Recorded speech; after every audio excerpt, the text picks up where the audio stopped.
My biggest oh shit moment is because of Steven. I'm chasing Steven around NJMP. There's this one left-hander, and I'm ringing out fourth gear on the rev limiter, hit the brakes hard, drop it down into third gear, and I start to turn left, and I missed the apex. And my tires went off the edge, and there's a dip. The car starts to spin, and I must have stopped like 4 inches before the tire wall. And I'm like, I'm done. This session's done. Like, I almost put my car on the wall. Check your pants. Yeah, I needed. Just definitely a little poo came out, you know.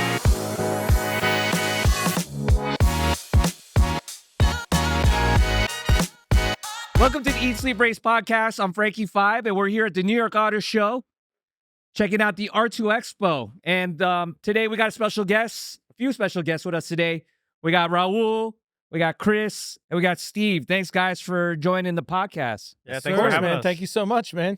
Awesome to be here. You know, I don't think anybody, and personally, I got to know you for 5-10 minutes before this, but I don't think everyone out there knows what you guys do. And this is kind of a new conversation for myself with time attack, road racing, grid life. Yeah, That's what you guys do. Oh, yeah. Let's hear from you guys. Raul, how did you get into this? Man, let's go back to 15. I met Steven. And prior to that, I was doing autocross in my automatic Subaru. And yeah, I was doing autocross. I was like, man, this car is fun, automatic. And then I was like, let me get a 5-speed. Did a 5-speed. By the way, it was still a 2.5 naturally aspirated. It comes in every grandmother's fucking Forester. And yeah, it was fun. Then I was like, oh shit, I gotta get a turbo. I gotta go fast. So I did a WRX swap. And it's been fun ever since. Like, and then it evolves, STI this, and then I met Steven. He's like, oh, you want to do like real big boy stuff? And I was like, I guess. And then he introduced me to Chris, and we all started fucking racing. So why the Subaru? Why the Subaru platform for you? So when I got out of high school, my uncle gave me his 2.5 RS that he bought brand new. I crashed it. And then I ended up getting this as kind of like a revamp. And yeah, it just evolved from there. Like, it was my daily driver. I was supposed to just go back and forth to work with it. And it just evolved. It's like a drug. Is that the 141-mile commute that you had to do with this No, one, at or that not? time, at that time, I was like 22, Okay. working at the dealership. I'm a mechanic by trade, and I was working at the dealership. I needed just a car to go back and forth to work. But yeah, and then autocross came into play, and fuck it, a good autocrosser makes a good road race. The transition is great. So yeah, no, it's been amazing. Just being here is awesome. That's cool. That's cool. Chris, how did you get in? Oh man, this is a funny story. So my uncle had an old Corvette, like a Stingray Gold, and he took me for a ride in it. And I'll never forget like that initial push into the seat when he launched it from a red light. And ever since then, I was hooked. And I tried to get an RX-7 as a first car. My mom shot it down. She said I'd end up killing myself. She's probably right. She wanted me to get something with 4 doors. So I actually time attack a 97 Civic sedan, right? That was one of my first cars, and I've taken it through every stage from there. I had like some carbon fiber bucket seats, like a Momo steering wheel, some Enkis, and some decent suspension. And where I was working, there was this older gentleman, and he had a Porsche. He was part of the Porsche Club of America. And he looked at my car one day. He's like, Chris, he goes, you ever, what do you do with your car? I was like, I just, I take it to like shows here or there. At the time, I was going to like Honda Day and, Baker's Meat back in Queens, back in that time. And he's like, dude, he goes, come out to Tobay Beach in Long Island on Sunday. I was like, all right, cool. What time? It was like 7 o'clock. I was like, that's early, man. I was like, I was maybe 22 years old, 23 years old. And he was like, yeah, come out. He goes, you'll have a good time. I was like, what? Am I going to see like other Porsches? He's like, just show up, make sure your car is good, and I'll take care of everything else. So I show up, and it was an autocross. The old man paid for my entry fee. My helmet was my instructor for the day. And it was a slippery slope ever since. Like, it went from a full interior car to, maybe I'll take the back seats out because I had a single cam at the time, non VTEC. And I was like, I wanted to get as fast as I could. Like I was competing pretty well with the car that I had with very, very minimal upgrades. So, Chris, you said 97 Civic. Yeah. Is that the car in the car show? Is that the car from 1997? Yeah, that is the car that I Wow. have now. It's a 1997. It's actually at the Liqui display right now. I've had that car since 2010. Yeah. Yep. I've had that car 14 I actually years. looked at it. It's very clean. Thank you. I try, man. It's not easy. How many years is that? 13 years? Yeah, 14 going on years. 14 July. This July is 14. That's crazy. Yeah, my friends make fun of me because we'll be at the track day, and I'll literally take my wheels off at the end of the day. When I rotate them, I'll clean the barrels, I'll clean everything, clean the wheel wells, do like waterless wash on the car so it's cleaned for the next day. Like That's We serious. rag on him all the time. they do. That's serious. Yeah, like I'd be everyone's tired. eating I and wouldn't even. drinking. I just leave it in the garage and go to sleep. Everyone's eating and drinking, and I'm there wiping my car down. Damn. And but then at the same time, like everyone's like, "Yo, how do you keep your car so clean?" And I'm like, "That's how. Like that's it. Like I like a clean car. Like a clean car is a good working car. Like I know I've got no leaks. I know I have. The car's operating at 100% because there's nothing to indicate otherwise, because it's so clean. I did in my head when you say you love clean cars, I just can't think of clean cars and road racing in the same sentence. It's tough. It's not easy. The amount of rock chips I get on the car is insane. It's a white car, so the rubber that gets tossed up, if I'm following Steven or Raul, is insane, right? Like, tires are made to degrade. Yeah. And what happens is the tire, as it gets hotter, little chunks of rubber come off of it, and it flies off the car in front of you, hits your car. I end up with marks all over the car, and there I am in the middle of the night. Track day's done for the day. We start again the next morning, and I'm wiping down with track spray to take the rubber off, and then to get it all done the next day. Crazy. I like to have a nice, clean, Yeah, I tip my good-looking hat car. off to you for that. Thanks, man. After every session, he's like wiping his car down. I was like, God damn, Chris. Meanwhile, I'm checking my oil, making sure my That's I dedication. mean, I do right that there. stuff too, but like in the little in-betweens, I'll wipe the car down. All right, Steven, you're up. What got you into it? Well, unfortunately, I'm blessed with a family that's been into racing for years. Shout out to Uncle Terry. He's actually my stepdad. Terry. He got me into it. He used to track a silver LS Integra back in the day. They called him the Silver Bullet. So we'd track with him when I was younger. His sons grew up and they started building cars themselves.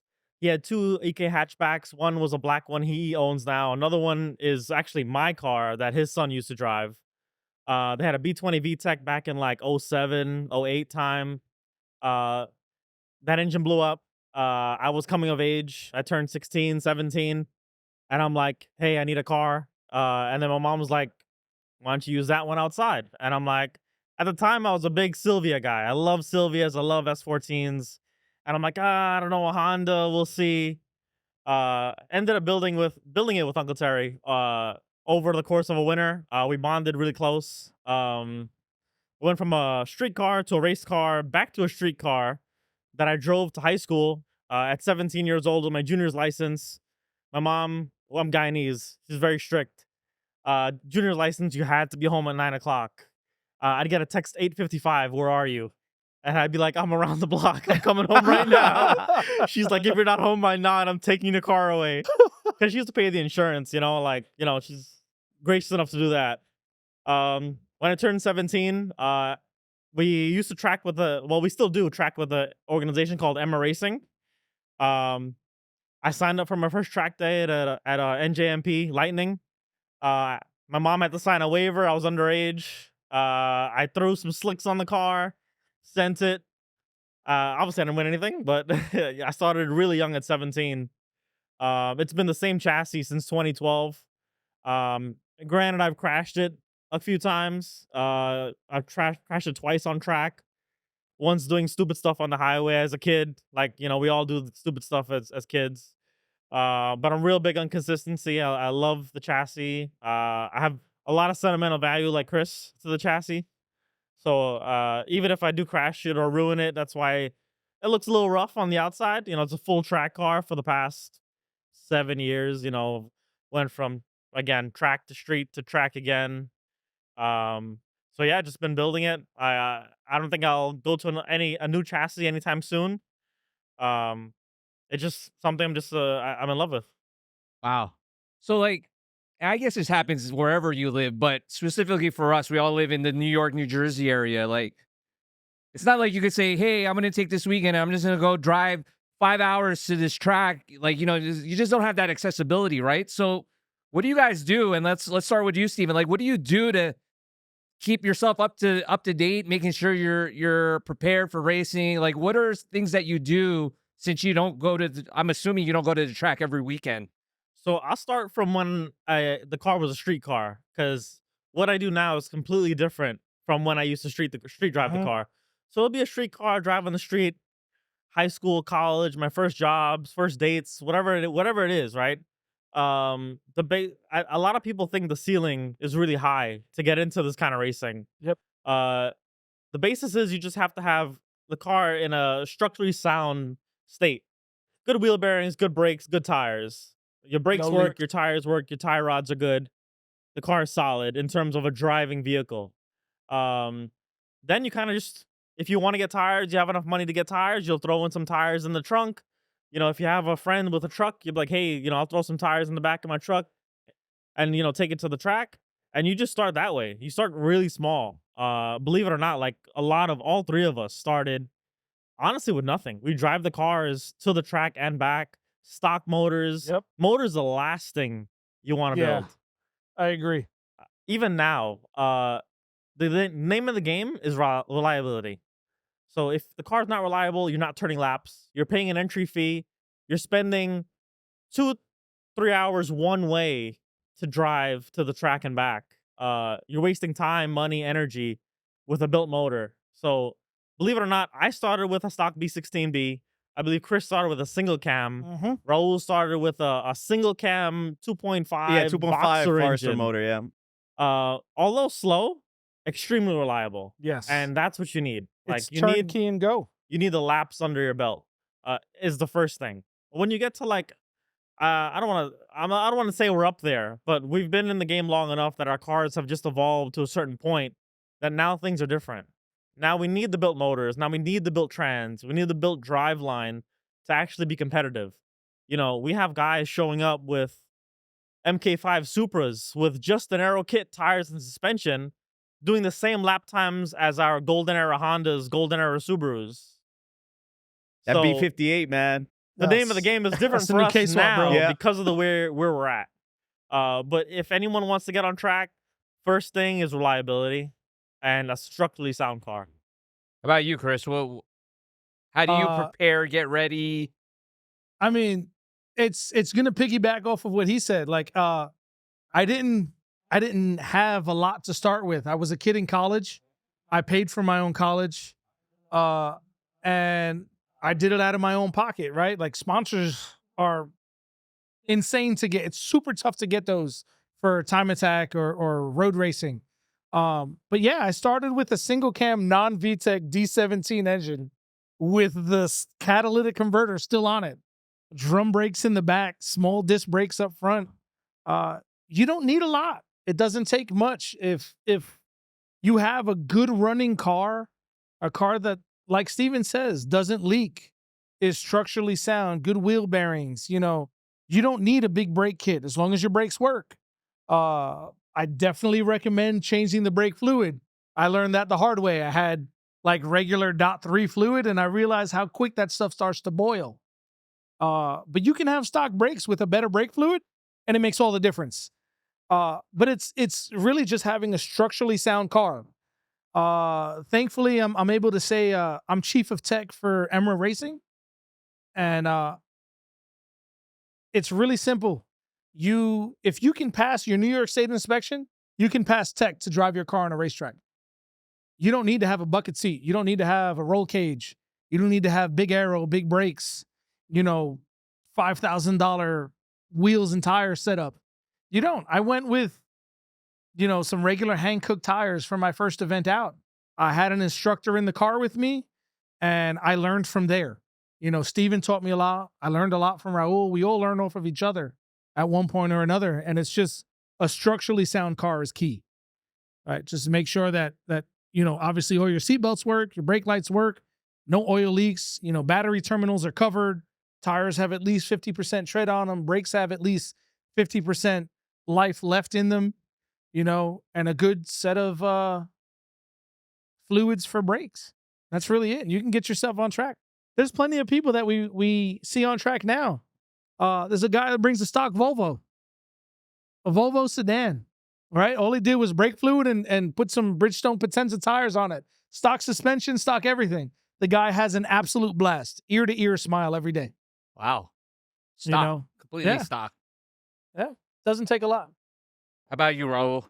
Yeah, no, I'm gonna agree with Chris and Steve. Like, I started off. I was working at the dealership. Everybody knows working at the dealership, it's rough. That flat rate life. Yeah, flat rate life, man. That's rough, But somehow I made it work. Like oil change before the track day. Torque my wheels. Make sure that there's no play in the wheel bearings, and just get out there.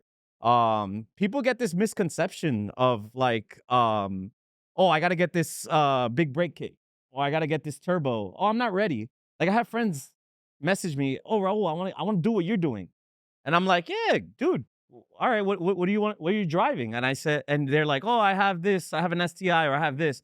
He's like, oh yeah, but I want to do I don't know, bigger turbo. I want to do stage 2. I want to do intake and all this. I'm like, stop. Get on track with what's on the car right now. Just make sure you have good pads. Even like all season tires. Like you start learning the limits of the car on all seasons. Nice set of I guess good tires would help, but all seasons is fine.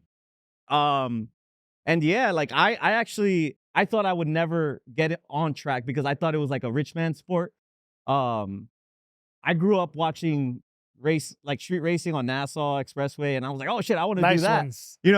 But then I caught myself on like the Belt Parkway in my 92 Nissan Sentra, like, dipping. I know, yeah, it's not the safest, but I was like, shit, man, I'm keeping up with this, Corvette or something like that. I'm like, shit, man, but I want to do this safely. So I was like, shit, let me get on an autocross course. And I went to like Nassau Coliseum. I was running with SCCA, and I feel like minimalist, get on track and build off of that.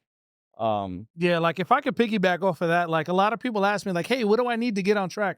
I'm like, a good car, a helmet, and that's it. That's really it. And a good mindset. Yeah, like you need to be open to constructive criticism.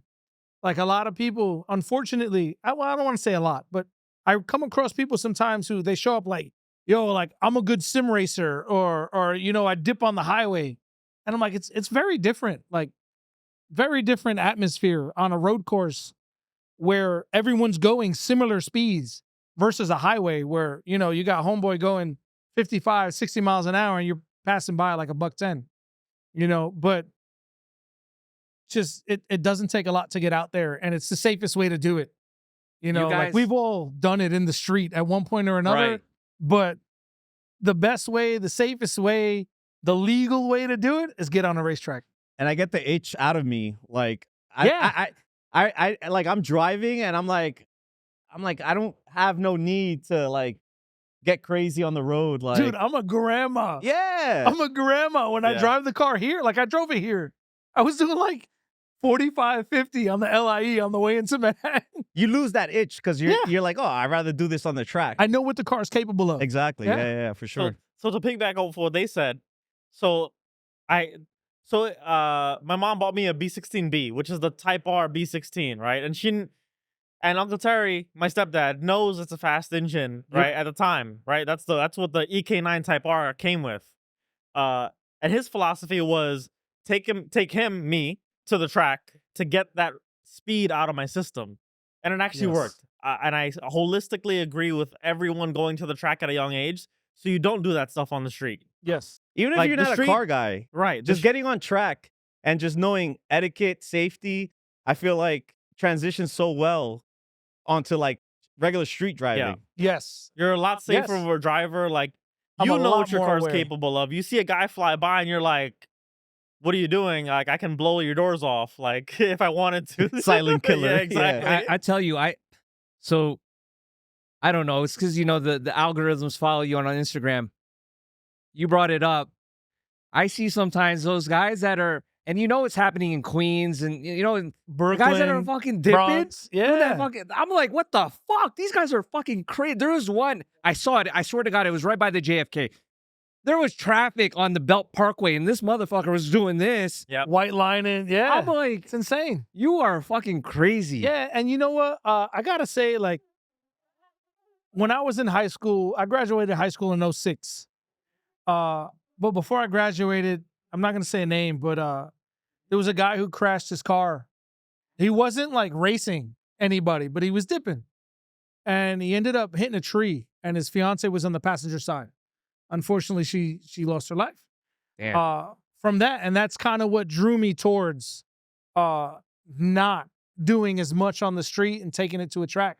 And then I met Steven through a mutual friend, and that was just A a saving gateway grace. to something else. Yeah, because if I would have continued it, it's just like biking, like motorcycles. Right. It's not if you crash, it's when. When you crash. Yeah, it's gonna happen. You're gambling every time you're out on the highway. And like, I get it. We're young. Sometimes we don't have the money for it. I was like, but if you can save $350, you can get yourself on track. Right. Yeah. Yep. 100%. And you get 2 hours plus of track time. This is a perfect segue into the question. I want every single one of you to answer this question. What is the most, oh shit, or what is the moment that you can think of right now where you're like, oh shit, There's a like, lot of those. oh fuck, this, It happens. something's gonna happen. Yeah. Let's see. I think Chris should start.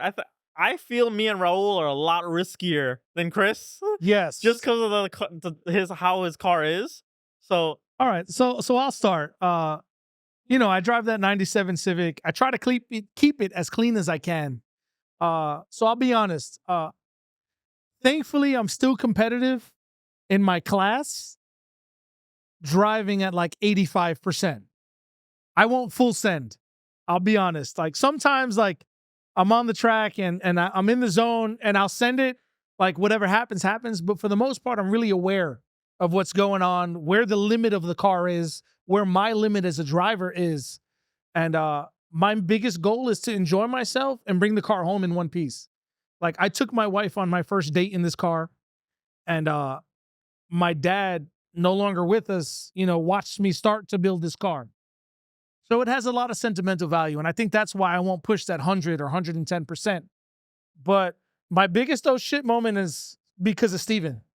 I'm chasing Steven around NJMP, New Jersey Motorsports Park in Melville, New Jersey, lightning course. And there's this one left-hander.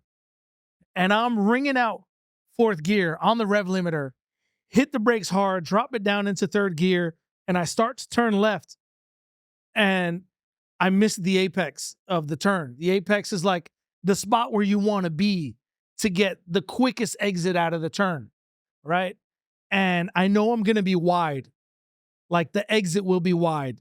So imagine you're taking a turn on a regular street and you take it too quick and you know you're going to end up sideswiping the cars that are parked there. So, but in this case, it's a curb, right? Like a rumble strip. And my tires went off the edge and there's a dip. So once I lost traction on that outside tire that had all the grip on it, the rear end of the car started to come around. And I'm a passenger at that point. The car starts to spin and it sends me directly towards the tire wall. Like I'm looking at the tire wall and they always say, don't look because that's where you're going to go. So I'm looking at the tire wall and I must have stopped like 4 inches before the tire wall. I got it on video and it's like, I sat there and I watched in awe and I was like shaking, driving the car back into the pits. Because if you go 4 off, they want you to come back in.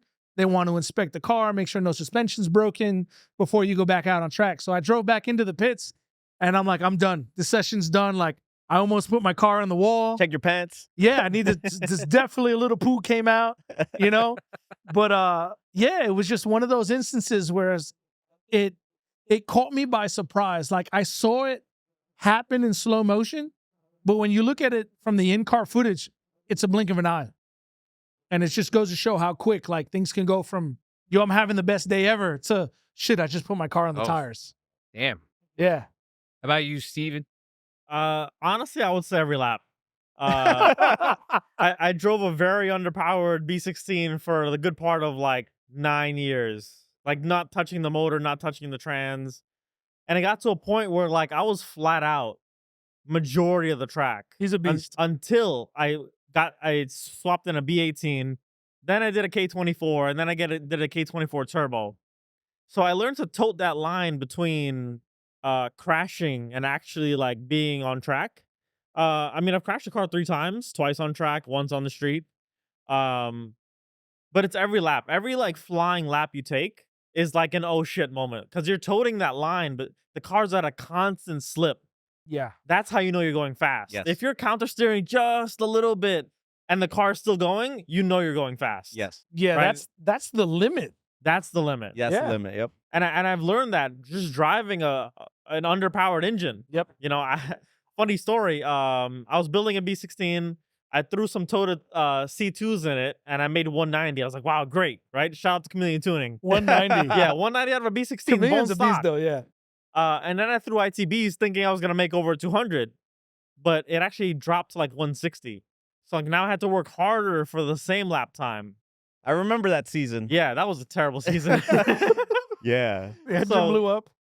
And well, that was 2020. Oh, okay. But you learn to just like the slip, right? So every time you do a hot lap, so you know your first lap is like your warm up, you warm up the brakes, warm up the tires. You know, you may take a second lap to warm up the brakes and tires, and then that third lap is like full send, right? And if you're not slipping a little bit and you're counter steering a little bit and kind of feeling the little rear end dance a little bit, you're not going fast enough. No. And if you're not there's- scared, you're not going fast enough. There's definitely time left in the lap Yeah. unless you're counter steering. Yeah.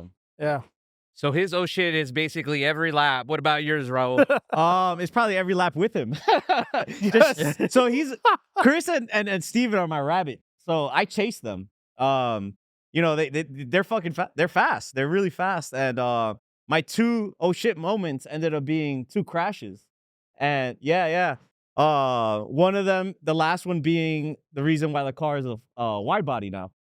But yeah, the Lime Rock crash was me chasing Steven. He's like, listen, man, follow me. I was like, all right, cool. And he had, I can't remember what setup he had at the time, but I think he had arrow at the time. I had no arrow. And this was at Lime Rock. This is towards the end of the season. I knew my tires were shot. I had Hankook RS3s, very slow tires. But yeah, we're coming down into the straight, and I'm looking at him, and I'm like, I'm gonna catch you. He's my rabbit. So all of a sudden I'm finding that sweet spot of slip, and all of a sudden it was gone. Like kind of like what Chris said. You hit the rumble strip, you hit a dip, and you hit grass. Oh, God, that's the worst. grass, Yep. you just pick up speed, right? So at the that worst. point, I'm like, all right, Jesus, hold the wheel, you know? Straight into the tire wall. And the tire wall, man, I give it up to Lime Rock, man. They maintain their track. You know how like in drag racing, you have I think you're down in Maryland. There's a guy that takes care of the track very well. Oh yeah, Jason Miller. Yes, exactly. Like, yo, the track prep is great. Lime Rock Right. does a great job with catering Yes. to us. I agree. Tire wall, yo, it just absorbed everything. And like, I drove my You hit the tire wall. yeah. So I hit the tire wall, and I'm like, oh crap, car shut off. I'm like, damn, it's totaled. Like, I hit the wall at 60. You can see it on my Instagram. But I'm like, holy shit. I'm there. I'm like stunned. I get back into the pit, and I come out. I look at the car. I think my lip broke. Scuffed on the bumper. I was like, I oh, remember that wasn't that yeah. bad. And I drove it Went back back home. out, yeah. I drove it back home. I think I might have went out again, Yeah. you know, because I just made sure everything was good. But that was the oh shit moment. That was my first oh shit moment. Then my second oh shit moment was at NJMP, and it was like I had just put a splitter on the car, and that just changed the whole dynamic of the car. I'm like, oh my God, I have so much front end grip. Oh wait, I don't have my rear set up for my front, so it wasn't balanced, right?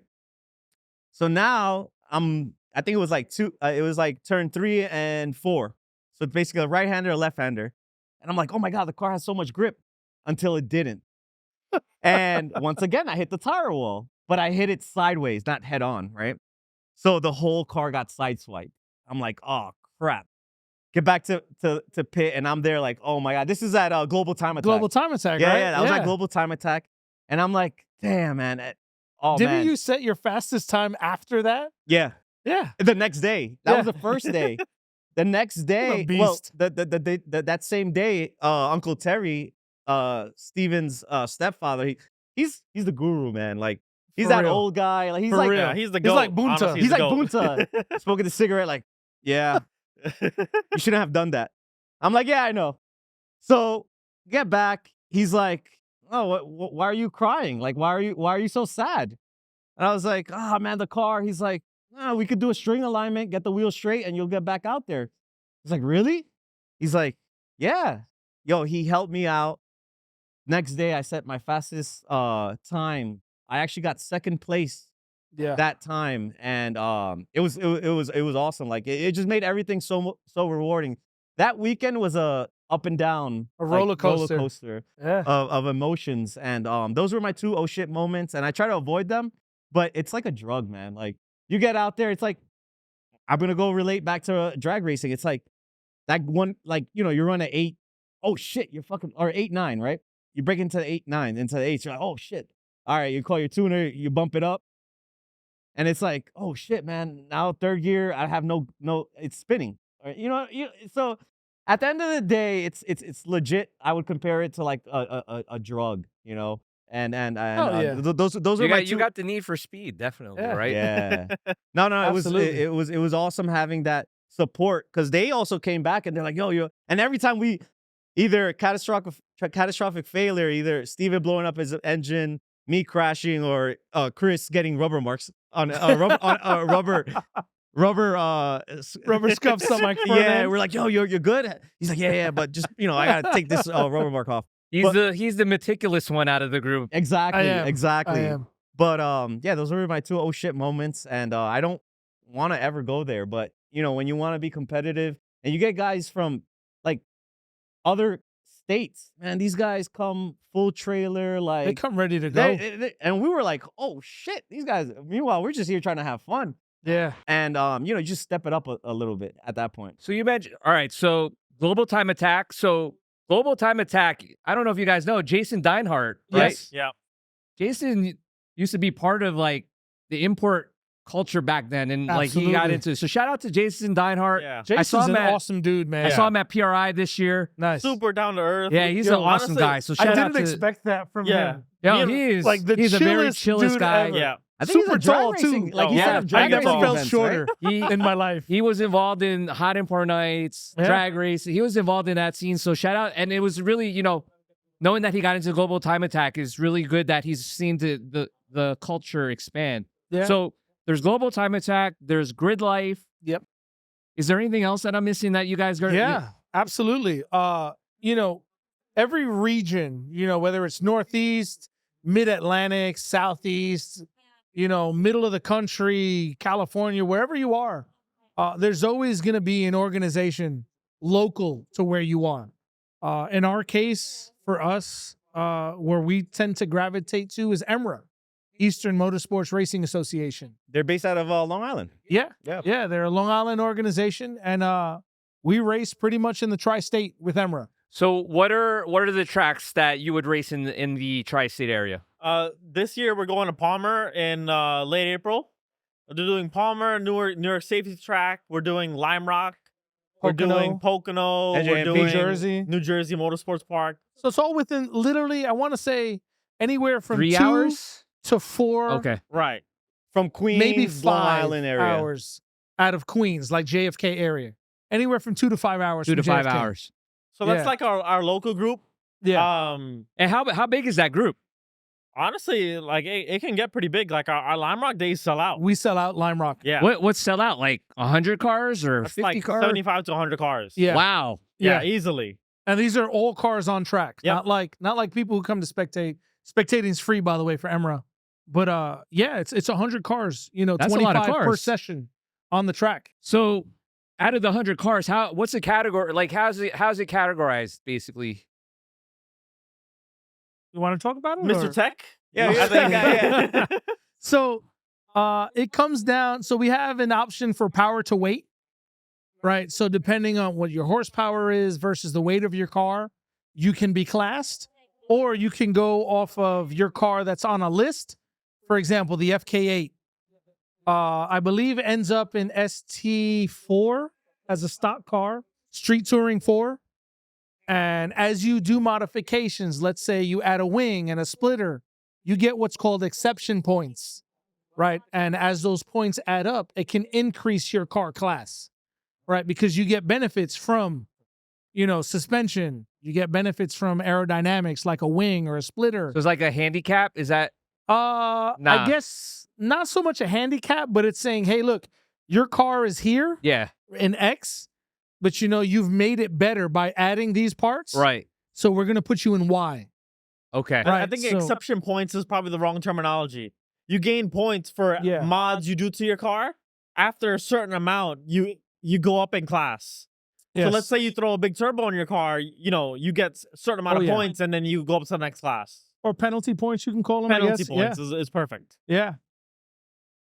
Yeah, because So I'm trying for to think about example, this, right? So pretend, let's use me as an example. I never road raced, but I have I'll give you an example. I'm making this up. I have a MK4 single turbo with suspension, with a body kit, with aero. Like, where would I be? What kind of power are you making? I'm making 650. You're probably going to end up in ST1, Like one. maybe ST0. Yeah. So considering that I haven't raced though, Yeah. how does that, am I racing with people that so how does the placement, because of where my skill set is? So the way it really starts is you need to complete an instructor course first, Okay. right? So anybody who decides to come to the racetrack, whether you have a built MK4 Supra or a stock Civic, you have to go through instructor sessions first, right? You're going to sit down with an instructor. The instructor's going to be with you throughout the day every time you go out onto the track, right? So he's going to walk you through, where your brake zones are, where you should start to turn in, how to properly give a point by for passing, as well as when you're not on track, you have in-class sessions, right? So you're learning in class on a board through a PowerPoint, and other people who have been where you've been and now are at a more advanced level can tell you, hey, look, when I was where you were, this is what we experienced and this is how we overcame it.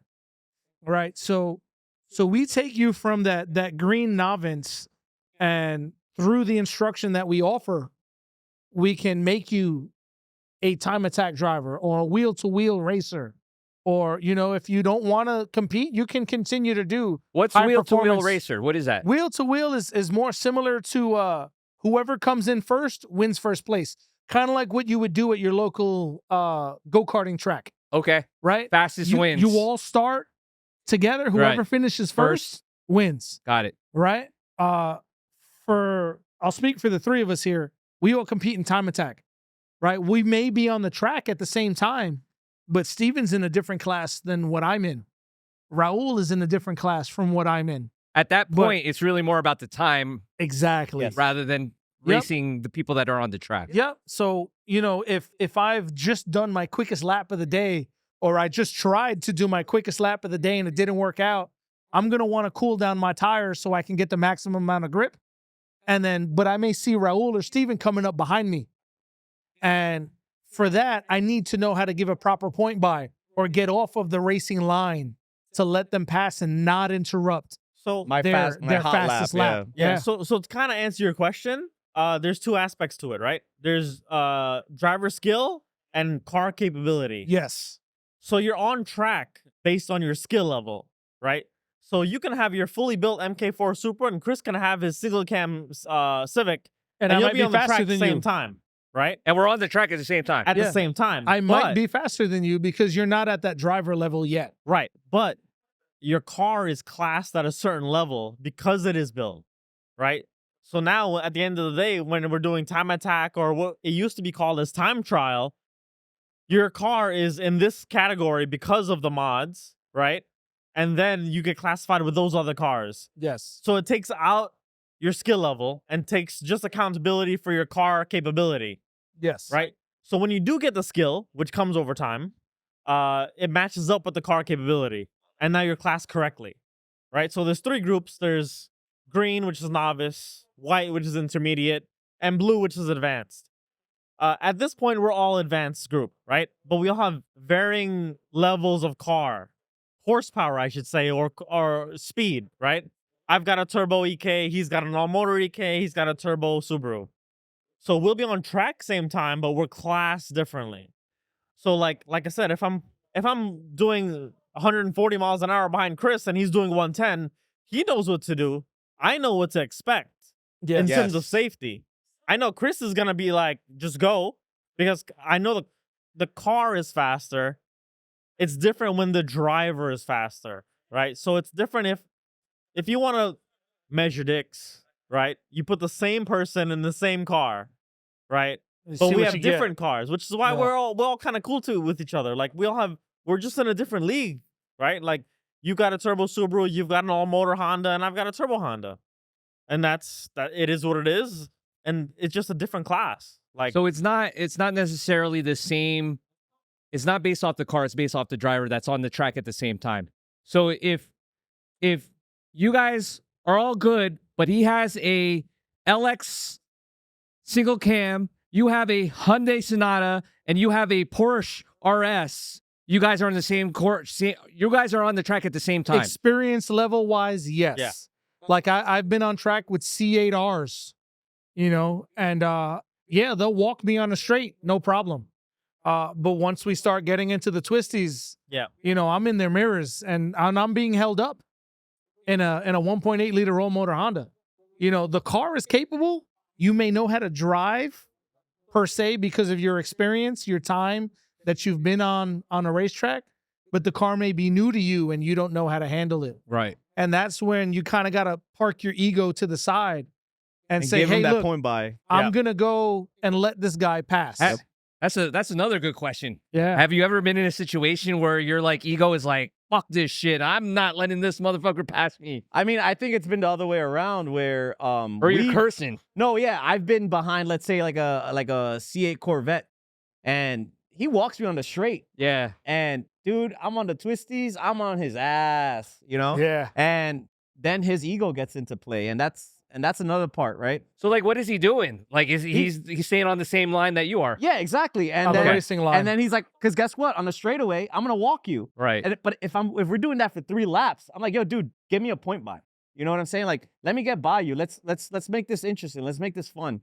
And that's where ego plays a part. And the same thing with like instructing. Like, so I'm an instructor for Emra, right? And like a lot of it is trying to manage that person's ego. So Yes. like perfect example at like Pocono, they asked me, hey Raul, you want to instruct? I said, yeah, no problem. All right, we got 2 guys that need instructors. He's driving a Mazda, a Miata, and the other guy's driving a Corvette. He has R888Rs in the front, all seasons in the rear. I'm like, I'll go with the Miata, just because I know that He's not going to give you a hard time. exactly. ego's not yeah, there. the ego's not there because guess what? The guy in that Corvette, he's like, oh, I know my car. It has the sticker. I've got 500 Yeah. horsepower. I bought this car and they told me that the sticker said it makes 500 horsepower. 0 Yeah. to 60 Yeah, in this. exactly. So I know I'm gonna get him on the straight. So I'd rather deal with that one guy that has that Miata with a 1.6, 100 horsepower than the guy with 500 horsepower because he's like, oh, his ego's big, right? Not saying all. Is that okay? I was Not- going to just say, is that? I was is just that- going to say. Is that like? It's can not you across define the everybody board. saying, "Oh shit"? Like no. any? It's not across the board. Okay, no. okay, Like, okay. there's some Like- really cool like guys that have like fast C8 Corvettes, and they're like they come back and they're like, holy crap, you were on my ass the whole time. Yeah. You know. Yeah. He's like, I gave you that pump. I was like, yeah, I appreciate it, man. So it becomes like a good communication. Then you see him at the next event, and you're like, oh shit, that guy. So then when you get on track again, you're like, oh, that guy. All right. So then he moves over and gives you that point by and stuff like that. And that's when it becomes fun, and safe, right? It does, because at the same time, like, I may learn from him and he may learn from me, right? If he gives me the point by, he may see a different line through certain turns that he's never tried before, right? Granted, very different. Chris, sorry to cut you off real quick. yeah. I'm not familiar with the taking over. So, like, can you explain to me, when does a racer take over? Yeah, so usually the way it works for time attack, at least, is depending on what experience level you're in, right? So beginners, you're only allowed to pass in the straights, right? You Okay. can't pass in turns. Intermediate, you can pass, in a couple of extra places, straights, maybe 1 or 2 turns. Advanced, you can pass anywhere, regardless whether someone gives you a point by or not. So you may have to earn it, or someone may be doing the right thing and give you the point by. Meaning, if, let's say, for example, I see Steven or Raul coming up behind me, and I know for a fact that these guys are quicker mile per hour on the straight than I am, I'm just going to pull off of the actual racing line, which is meaning the optimal spot to keep your car to have the fastest lap that you can, right? So whether it's being on the left side or the right side or the middle of the track, I'm going to pull off to the side a little bit and give them the space that they need to continue, because I know they're going to be faster than me, right? So that's where the overtaking comes into place, right? If I'm smart about it, I'll do it in an area where it doesn't affect the two of us, right? Closer to the beginning of When the you say straight. that, when you say it doesn't affect, are you the one that's in the lead, or you're coming? Yeah, I would be the one ahead, Okay. right? Like I'm ahead in the lap, Right. but I'm a slower car, right? So for example, let's say we're coming into the first turn of the lap, right? Maybe I'll be in the middle of the racetrack for the straight, so they can stay on the left side if it's a right-hand turn, right? Because you want to come from the left into the right and then out to the left. Out and out is usually your fastest route through a turn, meaning outside of the track, going to the inside of the apex, and then back to the outside of the track. So if I can position my car to give them enough space to pass me, Yeah. and then I can try to keep up with them to give myself, either a better line that I've never used before, or, maybe, and this is on an advanced level, is use them as a draft, right? Have them punch a hole in the air, right? Because air essentially is resistance, right? Atmospheric pressure is what, 14.7 pounds, right? So if they already made that hole in there and I can use that to my advantage, I can potentially end up with a quicker lap, right? But essentially it really comes down to just being respectful and knowing the capability of your car, right? I mean, we've all been to the same tracks together. My top speed that the quickest I've ever had in my sedan is maybe 126. That's it. On like a really good day, everything's optimal. And these guys, I mean, Steven, what was your mile per hour? I think I'm trapping like 145, and that's Yeah. just because I run out of road. It's like another 20 miles an Yeah. hour compared to what I am. What was your top speed? I'd say like 127. Okay. And just like having good self-awareness, track etiquette. I think what Chris is saying is like just having good track etiquette. Like if I know that the guy behind me is a fast driver, and I might be like, all right, you know what? On the straightaway, I'm gonna pull off the racing line and I'm gonna let him by, because it's having him in my rearview mirror. It's not gonna make, at least for me, it's not gonna make me go faster. If anything, I want to be behind him, and maybe I see something. So you could draft them. Exactly. So having good track etiquette and safety comes. I think safety is a big thing. Like The biggest thing. that's going back to like the foundation, what we were talking about. Like let's say you want to get on track, right? Yeah. We'll put you on, like what Chris was saying. We'll put you on to like that first day. You're gonna be with an instructor. Your first session, your first time, you're gonna be in a classroom, and they're gonna go over the whole track. They're gonna go over the flags, all this stuff, and yeah, just being aware. I think being aware, makes it fun for everybody. Because at the end of the day, we all want to go home, right? With the car intact, Intact right? and clean. And clean. Yes. No rubber marks. But yeah, it comes down to like having good track etiquette, just being kind of respectful in Yeah. a sense, you know. That's it at the end of the day. And I think we get that a lot. You know, with Emra's they're awesome. Like it becomes a family. So you'll see a guy come in this year and he's quick and then he realizes, oh, I'm not that quick, you know, and we're just like, no, come hang out with us. You know what? Sorry to cut you off, No, Raul. no. You guys got to talk to my brother Brian, right? I swear, he's been talking for like 2 years now. Then he wants to go road racing. Dude, let's get him out on track. Bro, he has, Nick, how many cars is this guy? My I brother, know he's got Rob's old he- CRX. He bought Rob's CRX. Yeah. He bought an EF. Yeah. Who owns a Viper? That's my brother Brian. Oh, okay. Yeah. And I got to get this. I got it. Nah. I'm calling Brian Yo, now. Brian, him. come through. Yes. He got you. Raul, just tell him to take his car Yo, out, man. come Bring the through, car out. bro. He's Bring very it out. Oh, I need this. I need to make sure that blah blah blah is. I'm like, you have like 3 cars that you want to road Pick race. one. Pick Pick one. one.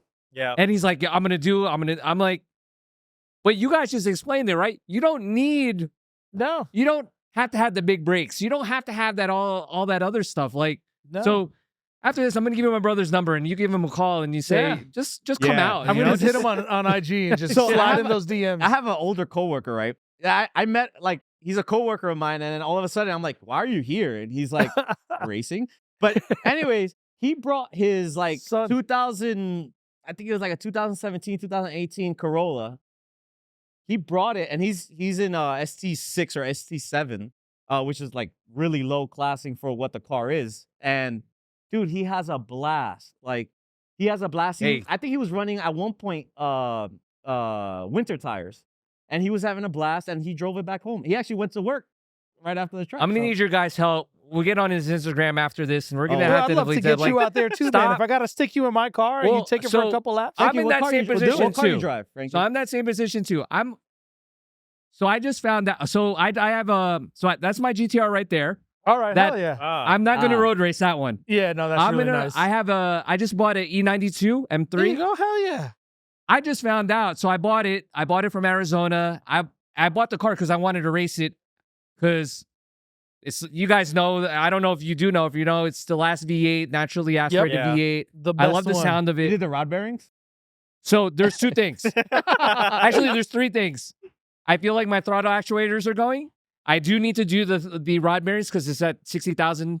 Yeah, it's that time. And then I just found out the guy that I bought it from, so he hooked it up. He freaking flipped the rotors backwards. So the rotors are backwards, which left should be on right, right, Right. should be on Yeah. left. which could cause bad heat sinking. Absolutely, yeah. So I got to work on those 3 things, and I'm going Yeah. to hit you guys up. To, hell yeah, Oh, let's hell do it, yeah, man. I'd love to yeah. get you out But there. I Do know some lead the follows. rod bearings are Yeah. a little expensive for me Normal right now. maintenance. Yeah, that's normal maintenance on a BMW. That's BMW stuff. But you I've know, had- I that's why I bought the car. I was like, I want to actually. Use I it. followed my brother. I was like, I want to road race, but I think I'm going to beat him.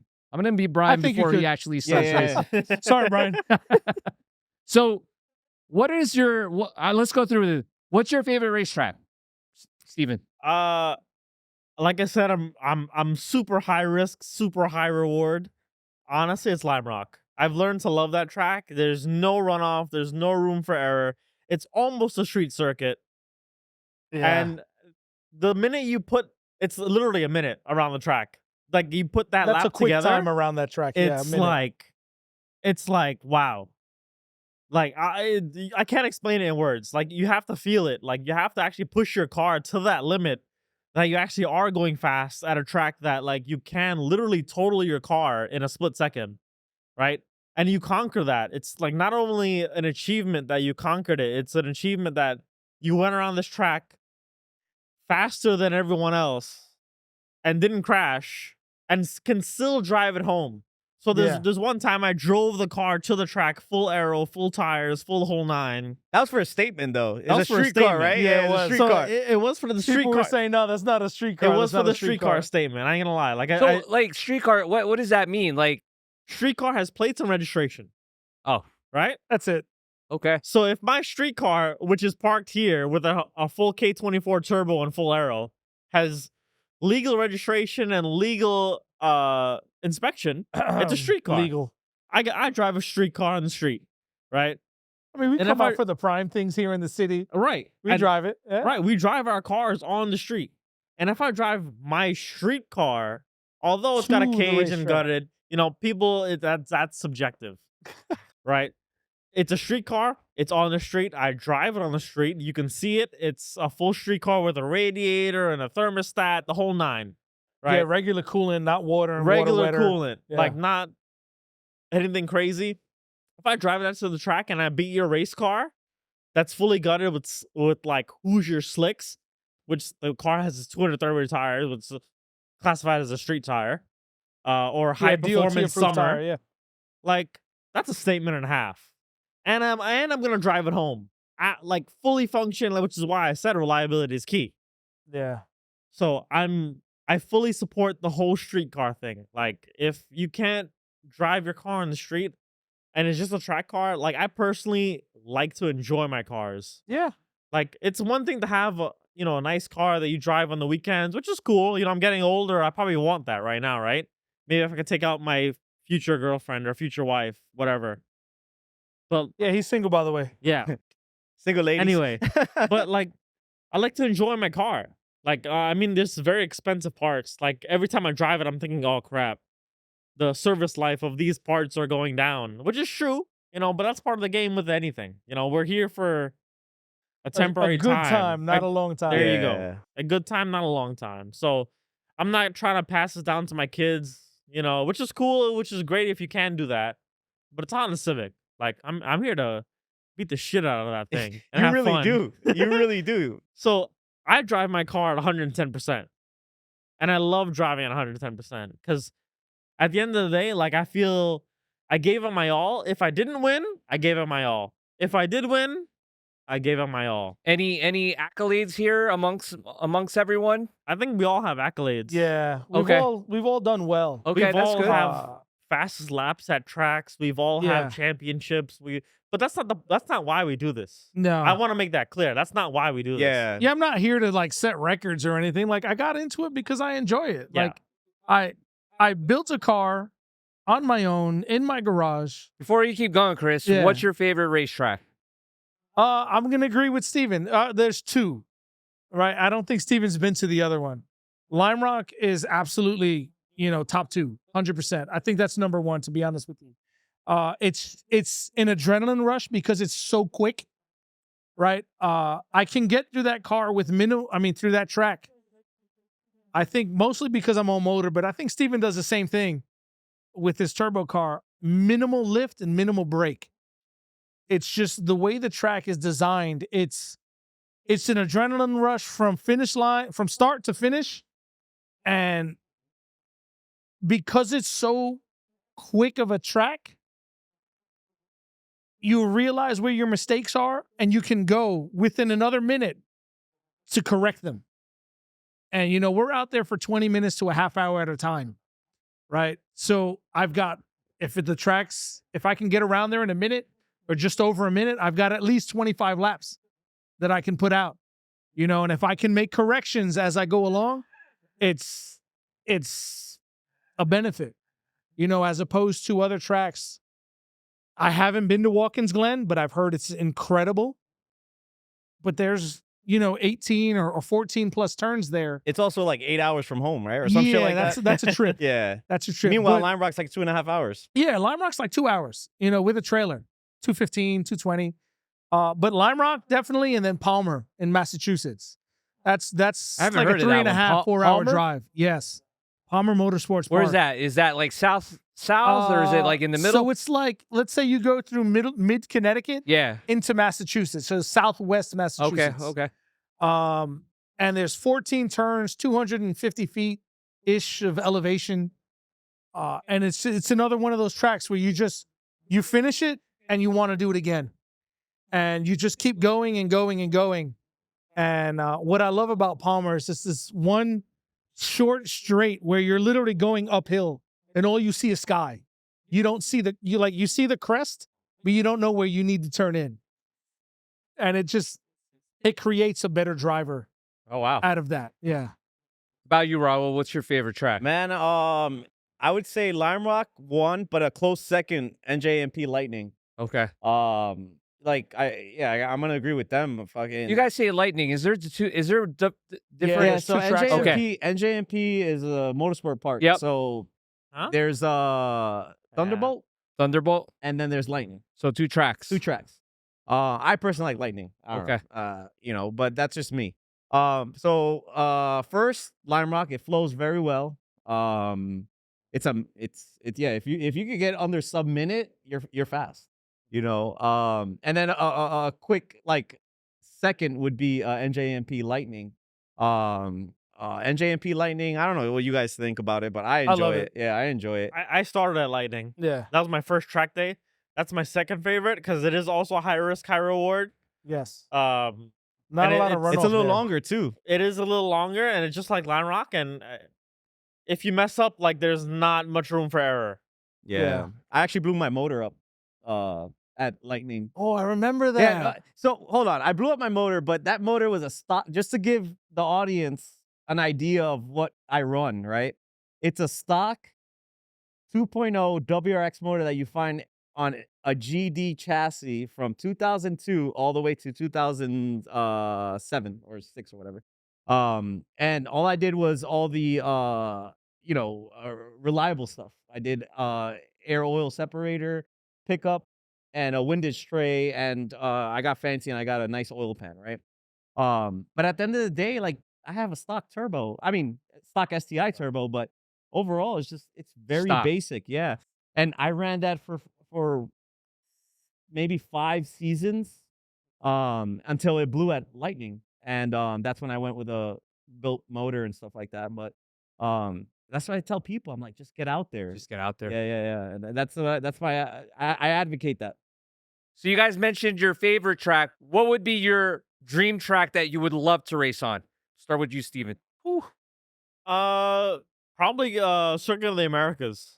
That's a Formula One facility, right? And you're on the track as the same asphalt as a Formula One car. I think that's pretty much short of a street circuit like Miami or Las Vegas that Formula One cars drive on, right? So I think that's probably the dream track for a lot of circuit racers. Like, it's not cheap to race there. The facility is not cheap at all. No. You get It's like a a G lot for your plus. money. I think Global Time Attack and Super Lap Battle is there in February and early March maybe. You got a garage and the whole 9, but then you're on the same asphalt as a Formula One cars. The same facility as a Formula One car. You get to use the same garages. So for me, it's Coda. How about you, Chris? It's like a fanboy thing for him, I guess.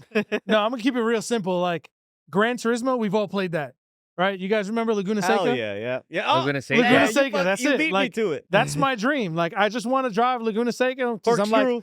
I got exactly the Yeah, corkscrew. there we go. The corkscrew's it. I'll probably spin the car. Maybe I'll hit the tires because I'm gonna think I'm faster than I am.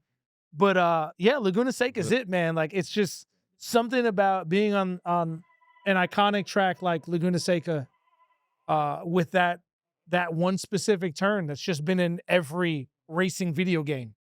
How about you, Raul? Man, I'm gonna agree with Chris. Laguna Seca, man. Like Gran Turismo, you played it as a kid. I used to grab a 22B and get on Laguna Seca. But I'm also gonna agree with Steven, man. Coda's awesome. Like I watched the live stream with Super Lab Battle. Holy crap! Like it's a big track. Like I think the times there are like 2 minutes versus like we're used to a minute at Lime Rock. They're there at like if you're running a 2-minute flat, like you're fast. That's Yeah. You're fast as hell. And I think that Jason and everybody there running Super Lap Battle, they're doing a great job. And I think that they and I agree with them, like making it like a North American time attack track and just like making it that track. Like if you can like kind of like going back to like Scuba, what is it? Yeah, it's a scuba. The Scuba in Japan. in Japan, right? like we all have JDM cars, right? And it's like, let's make Coda our US to our scuba. US track. Yeah. You know, I'm actually surprised you guys didn't say Nürburgring. oh, those are cool. They have I really mean- good videos of BMWs crashing. Yeah. no. No. What, You brought up Gran Turismo, and that was my Yeah. favorite track, only because it was long. yes. So Yeah. that's what I think deters me from it.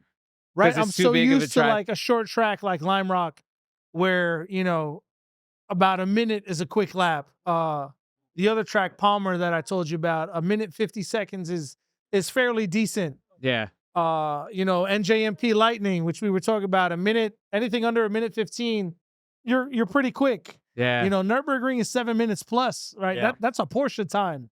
GT3 is 7 minutes. You might run out of fuel. I'll probably. You know what I'm I saying? mean, I'll empty my tank before I get around there. Yeah. But All But right, no, all I right. mean, obviously, that would be amazing, But I think we kind of took it as like U.S. tracks. Yeah. Yeah, Next time when someone thinks it, think big. bigger, think big. Think big and like, Nürburgring. this shit ain't never gonna happen, but I'd love to Suzuka. do it. But yeah, Suzuka. you never know. Yeah, I think honestly, the pinnacle of track for me is the scuba. Like Yes, Japan leads the world in time attack, Yes, right? So like if I have a time attack car, that's the pinnacle for me, Right. right? So for me, I would want to go to Tsukuba and just Ferris see did. where I stack up with the other cars, like on a world stage. those guys running sub minutes. Yeah, at we the have scuba. guys That's like, fast. shipping their cars from Australia, California. Ferris, what was it? Ferris Quantonomy. Yeah. Khartoumi, yeah. He's like leading it, the leading Yeah. time attack guy. In for, North America, in he's North like America. setting the stage for us. Yeah. You know But- what's so you mentioned Gran Turismo, right? Yeah. You guys watched the movie Gran Turismo? Oh yes. Yeah. Okay. So, and you kind of delved into this a little bit before about like e-racing versus real racing and stuff like that. What's your opinion about if I was a really good racer, e-racer, would you discount me? I don't think I would discount you. I think the difference between an e-racer versus someone who's actually been on track is the forces that you feel in the car, right? You can build a sim in your house, but it's stationary, right? You don't feel the G-forces that we feel in the car, whether it's minimal G-forces or not. Like we have data monitors in our car. I know for a fact, Steven and I have hit 2 Gs, lateral Gs in the car through turns. And you'll never get that feeling in a sim. You can get the lean if you get something with hydraulics or with air or whatever. It's like, but you won't feel yourself getting pushed to the other side of the car. What the car feels like, how the car starts to rotate from under you and how you have to counter steer, right? Like that you won't get from a sim. But in a real car, you would. Not saying that you can't figure it out, because the movements are very similar, right? You can see it on your screen that the car is starting to face a different angle, right? Because driving a car is, for the most part, linear, right? You're looking in the direction that you want to go. But if your car suddenly isn't facing the direction that you want to go, you need to either increase input or decrease input out of the steering wheel. And I think that's where the difference from a sim racer to somebody who's been on track comes into play. What are your thoughts, Steven? Sim racing gets you to a certain level. Real racing, like people joke about the butt dyno. The butt dyno is a That real shit is thing. real. Yeah. It's a real thing. So like Chris said, it's all about the slip. So like it's literally the fine line between drifting and grip racing, and you need to be right in the middle for a fast lap. Like you see Formula 1 cars, which I'm only using that example because people are most familiar with that. They look planted and they look like they're going around the corner fully gripped up, but they're not. There's a level of slip on every track car that it goes through Yeah. that you don't see, Yep. but that you could only feel, right? So I think sim racing will get you to a certain level, but then to be like a champion and like a person that like can do this repeatedly over and over. So repetition is important, right? Yes. Like I can set one flying lap and it'll be a lucky lap, because in our kind of racing, conditions are actually more important than drag racing, Yeah. right? Because drag Temperature. racing, you start your car up, you warm it up to a certain temperature, you do a burnout and make a hit, right? With us, we do an outlap and we're like, oh no, I don't like how the outlap felt. The tires don't feel hot Tires enough. don't feel that great. Maybe my tires are low on thread, or I didn't because- take out enough air. right, you didn't take out enough air. The tire pressure is not right. So with circuit racing, it's a lot more complex, which I think is a reason why it's not that popular, right? Drag racing, sorry to say, but like you put your foot down and the fucking car does whatever it wants to do, and you go, right? But with circuit racing, it's very situational, right? At the pinnacle of our sport, conditions is number one, Yeah. right? Right tire pressure, right tire temp, right brake temperature, right tire tread depth Right is important. camber. Right camber, everything has to be right, Yeah. right? For this super flying lap that you're gonna do. Yes. Just one. Just one. Just one. Right, because if you try to do the same effort in the second lap, it's not gonna happen because the 'Cause tire temperatures are different. Exactly. The Yep. brake temperatures are different. Everything is different. Engine But with oil drag temperature's racing, sorry to different. say, like you put your foot down, you're fucking flying, right? I see GTRs do 6 seconds. You put your foot down, you steer the steering wheel a little bit, and the car does whatever it does, right? The automatic ones, yeah. Right, the automatic ones. Impressive because you've built a machine to do that, right? But as a driver, you're not doing much other than putting your foot down and steering the vehicle. But with us, we're steering the vehicle, we're doing Braking. inputs, brake, gas over the course of a minute plus. Not to downplay that, but like there's a lot more different. factors Yeah. in It's different. circuit racing than there is in drag racing. Have you guys done sim racing? I have not. Just whatever they have here at the auto show. I haven't built my own. It's expensive, and the money that I would put into a sim, I'd rather put in the I've car seen for some guys development. like spend like $40,000-$50,000 on yeah. a simulation. That shit is crazy. I crazy. think sim racing is good for like maintenance. So like Yeah, off season. off season, you get on the sim and you just get on there and you just practice that Maintain track, those little Right. inputs. Yeah, just Do you guys do that with like Gran Turismo? Do you guys? yo, to be Is honest, Lime Rock on Gran Turismo? No, it's No, not. it's not, right? Not on GT7. Yeah. I want to get a sim rig, but they're expensive. I look at it Like, like a oh, good shit. one's expensive. Yeah, and you want all those inputs. You want a good shifter. You want a good steering wheel. Yeah, you know?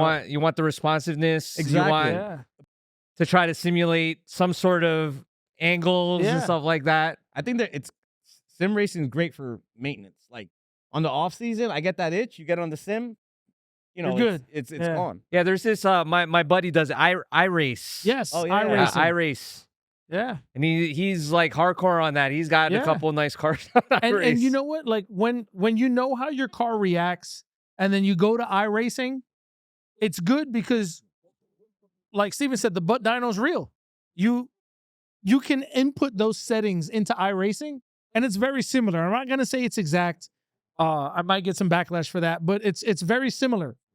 You know, the car will slip the way your car slips.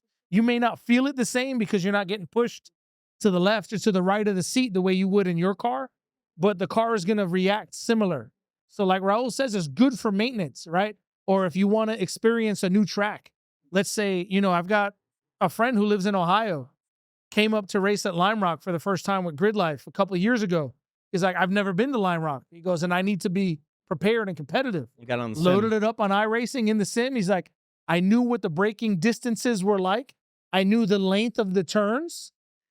And the that track helped layout. me, Yeah. you know, fine tune. Like I didn't need the first session to learn the track. I learned it on iRacing, right? But now I fine tune the rest of the car throughout the first day, you know, actually being there. Yeah, so definitely sim racing can play a benefit, but don't let it get to your head and think that, yo, Yeah. I know this. Yeah, Because it's not the same. it's not the same. So based off of that, do you think that Gran Turismo movie Could the guy happen. was I think, I mean, obviously it happened. You know, this kid made it happen. yeah, in real life, but It's not easy. Look Yeah. at everything he had to go through in the movie. I mean, the movie's a movie, but at the end of the day, what he was explaining, what the guy who was the trainer was explaining to the guy who was the new driver was very different. I mean, one of the clips, a guy got out of the car and threw up. Yeah. Right? Like I've a buddy of mine who's here, Chris Pancho. He was one of my students. Being a passenger in a car like that, You get car sickness. Yeah, you get car sick. You man. experienced that as an instructor. The last race, the last event we went to at Lime Rock at with Emra. I was instructor for a buddy of mine, and I got car sick, right? Because I know what the car is capable of, and like I'm expecting certain feelings, and I'm not getting them, or I'm getting more feelings than I thought I was gonna get. And your mind just got. And the brain just wasn't there. Like the mind to body interlink wasn't there, and I ended up missing the last session of the day because I was sitting there slumped. Like my buddy brought me chicken nuggets because he's like, "Bro, you look pale." He's like, "You need something to eat." Yeah. Wow, that's crazy. Yeah. All right, so what would and let's each one of you answer this, right? I'm a new racer. Based off of your experience and what you guys have done, what is one tip that you would give to a newbie out there that wants to race? I'll start. Go for it, Steve. As simple as it is, ask questions. You need to ask questions. Like you need to be humble and open enough to criticism to ask questions. What's going on? Why is your car doing this? Why is your car like this? It's such a complex sport that you need all the information you can get, which is why, like, when I go to the track, I ask questions myself. I'm 12 years into this stuff, right? And I still ask, yo, why do you do that? Why do you do this? Why do this? Why is this that way? Right? And I still ask these guys, like, why'd you do that? Don't you think this? Right? And it's more of a discussion rather than an argument. Yeah. Yeah, right? it's not criticism like, yo, that's the wrong. Right. Or, It's more like, you know, you shouldn't do that. Yeah. It's So to further the sport, right? Because it's not like drag racing. We don't get paid to win, right? I think that's a big downside. We don't get paid to Yeah, we win don't like get drag money. racing. I wish there was big payouts. I wish too. Yeah. maybe in the awesome. bigger races like Oh yeah, you yeah. know, we get a little plastic trophy and it's like, Right. hey, you did a good job. Yeah, but those payouts, man, Yeah. in Maryland, what is it, MRI? I mean, even then, I'm sure for the amount of money that for sure. people Oh, yeah, put yeah. into I the mean, racing, Talking still- about It's not, yeah. you definitely don't get your money's No. back. the I'll tell you Fast that. Guy, you know, podcast that you had, you know, he's got 2 spare engines, a trans, you know, the money that it takes to get there, you know, the hotel, everything else. Is like we invest that too. Yeah. Yeah, Like I've got 2 spare transmissions. yeah. You Yeah, know, I I'm in got the a middle spare of building motor. a spare engine. Yeah, we have a spare motor. We spent 15 hours driving from Queens all the way to Road Atlanta. And we're driving. I have at the time I had a Jeep Wrangler and I was flat towing my Subaru. We get out there 15 hours and we paid for gas. I mean, you know, everybody has their consumables and stuff like that. But at the end of the day, we went there and we didn't even get a trophy because we just went there for the experience. And we Yeah. noticed Yeah. like, oh shit, we got to step it up. Because you Yeah. got guys coming from Canada. You got Yeah. guys coming from California. These guys are fast. Like, Colorado. yeah, Colorado. Yeah, Colorado. you name it. He's summarizing the trip. I think you should tell the whole trip. Oh yeah, no. The trip was crazy. Like we left Queens and then Uncle Terry, Steve's Took a stepfather, flight. they took a flight. We drove 15 hours. We get to Road Atlanta. We're like, oh damn, we're fucking exhausted. Meanwhile, Terry's they're there like chilling. they're chilling. They're like, oh, how was the drive? And I was like, that shit was rough. We were on walkie-talkies trying to keep between Keep me each and his other up. brother. We were trying to like keep each other up. And this is the type of stuff that we do for the love Because of you the guys sport. love doing it. Yeah. Yeah. Going back to it's a drug. I mean, we don't have the financial backing to pay a transporter. Mm. So- You know? So for that Road Atlanta race, travel, spare equipment, spare whatever you needed, all the equipment that you needed. How much does it cost to go road racing in Road Atlanta? So my wife might be listening to this, so I don't want to disclose that. Nah. So I'm single. I'll say it. So for didn't me, spend it was that a very much. expensive trip. I had built a motor that same winter, right? I had stroked my 1.6 B16B into a B18C. So it's a crankshaft, piston rods, ITBs. machine work, and ITBs, right? So all that probably cost like $4,000. Entry fee is $1,000. Gas to and from is another $1,000, right? So let's say $6,000. Did we sleep in the truck? Huh? Did we You sleep in did. the truck? I think we Yeah. slept in the truck the first night. I Yeah. slept. No hotel. Sleeping in my truck that I drove 15 hours into. To only blow up the motor the first session of the day. then- On a 2-day event. $6,000. So $6,000 trip, And you didn't bring a On- spare engine. No? On an hour of actually driving. and you didn't even stay in a hotel. Didn't even stay at a Nope. hotel. So was rough. dedication right there. Yeah, That- I was- that's I was- where the beers and barbecue come in, man. Yeah, you start drinking, you're like, oh, fuck it. It is Yeah. what it is. Yeah. That's I mean, really, is You you bring a spectate. tent, you can get Yeah. a tent and some pillows, and Yeah. that's all you really need, right? Yeah. No, yeah, for sure. So my wife comes out with me a lot to these races. Like she's super supportive, thankfully. And because she comes out with me, I don't sleep in the truck.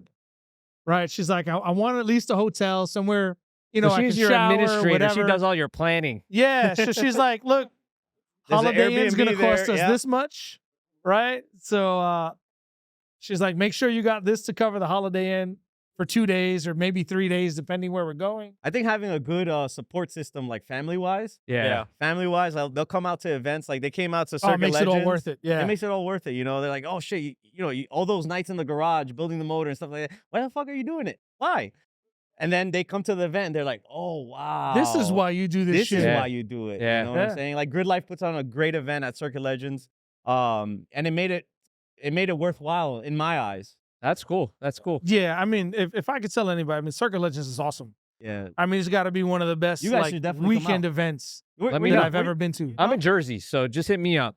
Yo, Yeah. Sleep race, man. Yeah, You guys just hit gotta me come up. out I'll to- be out there. yeah, Circuit Legends is awesome. Like, That's cool. I mean, not only do they have like full course drifting on a regular road course, they got wheel to wheel racing, the time first- attack.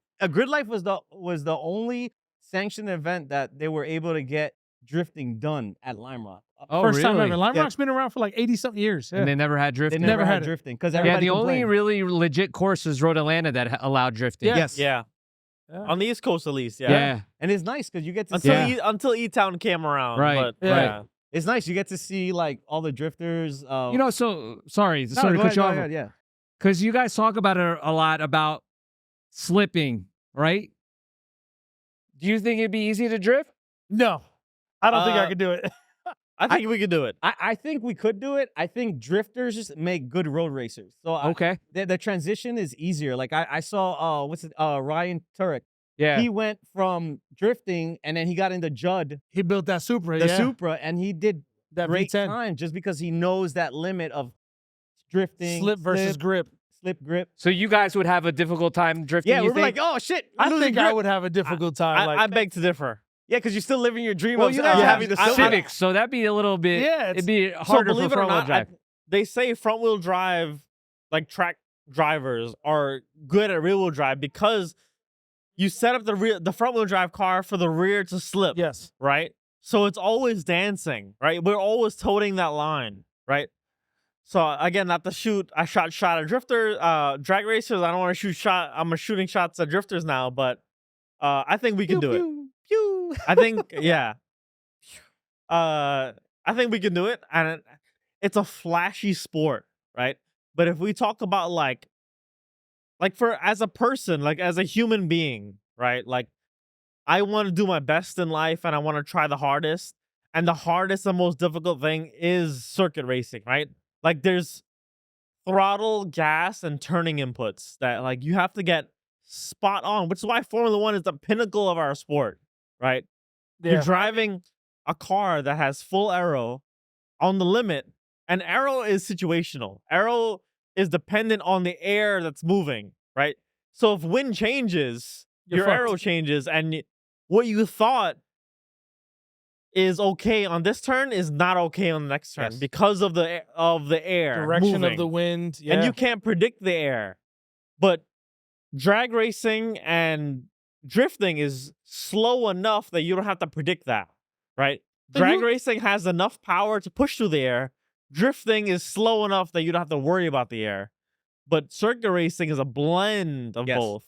And I think Yeah. circuit racers have the best driving skill because they have to deal with so many factors, which is why I mentioned tire temperature, brake temperature, Oh man. air temperature, what's it called? Density altitude, which drag racers Yes. use. So Yeah. drag racers pull up DA, Okay, Well, DAs. no, drag racing does have density because the altitude does impact the air to fuel ratio, Absolutely, right? Oh, yeah. of course. Yeah. But like you pull up, DA is negative 1,000 today. The Input car's a little gonna bit in the run computer. great. Yeah. Input fucking boost level, right? But with us, it's like, oh shit, I gotta worry about tires, I gotta worry about brakes, I gotta worry about my engine tune. Is it gonna work? Is my ECU set up for atmospheric pressure or not, like a Motec, or is it a Honda where it's just super Very simple, just basic, reading a yeah. map? All those factors are put into the equation, right? So circuit racing is the most complex form of racing because you have to deal with all of the factors. You're slipping and you're gripping at the same time. Yeah, and another thing to like go with that, like I know a lot of drag racers will bring their tuner with them to the track, right? A lot of times, I mean, I've never had that privilege. You know, maybe I just don't have enough money to do it. But yeah, I mean, again, shout out to Chameleon. He's tuned these cars amazing. Like I'm able to turn lap after lap after lap after lap, and the car is essentially a turnkey car and go. I don't know what kind of voodoo magic that man works in there with the Keyboard. laptop. It's the Right. keyboards. It's all those ones and zeros that he does. But you know, Steven put me on to Chameleon, and Chameleon's just like a wizard. You Yeah, know, no, at for least sure. for us. For Hondas, you know? yeah, no, for sure. I've gone through he's- several Subaru tuners. Yeah, like he's hooked it up to the point where like, bro, I turn my car on, it turns on every time. It performs every time, like altitude or not. Like we go from Pocono to New Jersey. Pocono's up in the mountains, New Jersey is like sea level. Yep. You know, and the car performs great. Either one I go to. I don't know what he does. I don't know what kind of little cocaine shit he sprinkles on it, but that car just it works, you know. So I know we went a little bit on a tangent, Yeah. and Steven already answered it. What would be the number one tip that you would give to a person that wants to get into road racing? Don't be nervous. Don't be nervous. Like it looks intimidating because there's so much going on. It's so new to so many people. But this stuff has been around forever. You know, yeah, don't hesitate to ask. If there's one thing I can say, I've never felt a gatekeeping situation in time attack or road racing. Yep. Right? Like I remember, again, you know, we all start street racing somewhere. I would go to Erskine Street or Hunts Point, whatever. And I would ask guys like, you know, like what kind of engine are you running? What pistons are you running? This, that, and the other. Oh no, that's the secret sauce, kid. yeah, Can't tell they you. would close the hood. Whatever. They would close the hood. You couldn't see Nobody shit. popped their hoods. No. And over here, they're like, yeah, I'm running this, that, and the other. You know. Meanwhile, oh, he's you know, in your class. Yeah, we're in Yeah. the same class together. And he's like, hey, look, you know, what kind of camber are you running? You know, maybe try to add a little camber. Maybe take a little bit of camber out. Is your car oversteering? Is your car understeering? Like everyone's here to help. You know, and we all want to enjoy the day, and we want competition. We don't want it single-sided. Yeah, no, for sure. You know. About you, Raul, what would be the number one tip? Yeah, I think being Fuck. no, what is it? No stupid question is a bad question or some shit like that. No Yeah. question is a stupid question. Right, That's the right, thing is yeah. a stupid So question. just ask questions and like we're open books, man. Like at the end of the day, you ask us. I have no people hit me up on Instagram. Yeah. What are you running? What are you doing? Yeah. I'm like, yo, it's simple. It's a simple setup and it works. You know, keep it simple, stupid. It's like KIS. There's a Yeah. Navy. Keep it Navy- simple. KISS. Yeah, keep it. Yeah. Keep it simple, stupid. Yeah, exactly. So at the end of the day, just bring your mom's Camry, bring your mom's Corolla, like, and just have fun. And then Take the it beamer out evolves, of the you know? driveway. Right. That's what else? Yeah, like what it else? doesn't take a lot to get in there. And I think I speak for the three of us. Like, if anybody has questions, like feel free to reach out. Like, I'm an open book. You know, people IG me all the time and they're just like, hey, you know, where do I find the registration for this? How do I find out what class I'm in? You know, what's it like for a beginner? And just shoot me a message. Like, I'll be more than happy to tell you what it is.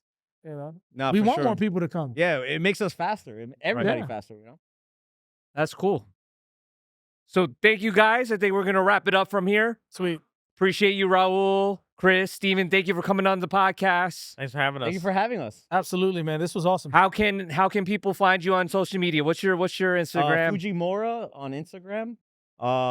Yeah, I just put all car stuff. Like, that's it.